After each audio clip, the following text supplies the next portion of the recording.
বুধবার দুপুরে গন্ডাছড়া দ্বাদশ শ্রেণী বিদ্যালয়ে পরীক্ষা পে চর্চা বিষয়ক সেমিনার অনুষ্ঠিত হয়। অংশগ্রহণ করেন বিদ্যালয়ের দশম এবং দ্বাদশ শ্রেণীর ছাত্রছাত্রীরা। মুখ্য আলোচক হিসেবে উপস্থিত ছিলেন বিদ্যালয় শিক্ষা দপ্তরের বিদ্যাজ্যোতি সেলের একাডেমিক হেড স্বপন মজুমদার। তিনি সিবিএসই বোর্ডের পরীক্ষার্থী ছাত্রছাত্রীদের প্রস্তুতিমূলক বিভিন্ন পরামর্শ দেন। পাশাপাশি ভালো ফলাফল করার জন্য প্রয়োজনীয় নানা কৌশল তুলে ধরেন ছাত্রছাত্রীদের সামনে। বিদ্যালয় শিক্ষা দপ্তরের নানা উদ্যোগ সম্পর্কেও তিনি সবাইকে অবগত করেন। অনুষ্ঠানে উপস্থিত ছিলেন ডুম্বুরনগর বিদ্যালয় পরিদর্শক থৈসামক, বিদ্যালয়ের ভারপ্রাপ্ত শিক্ষক চতুর্বেদী রিয়াং, সিবিএসই ম্যানেজার সৌরভ দত্ত, রাজ্যস্তরীয় পুরস্কারপ্রাপ্ত এনএসএস প্রোগ্রাম অফিসার ভাস্কর ঘোষ সহ অন্যান্য শিক্ষক শিক্ষিকারা।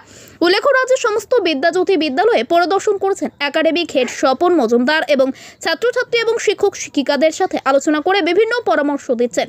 এদিনের এই সেমিনারের ব্যবস্থাপনায় ছিলেন মূলত বিদ্যালয়ের NSS unit. Achievement is the byproduct of the success.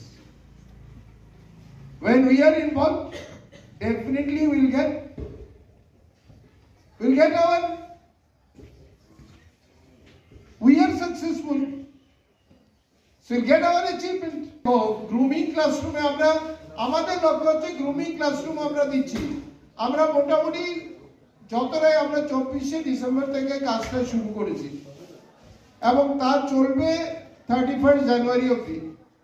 Class 10 এর জন্য এবং 12 এর জন্য আমরা প্রথমে ভেবেছিলাম যে 15 জানুয়ারি, এখন সেটা এক্সটেন্ড করে 31 জানুয়ারি অবধি কন্টিনিউ করবে।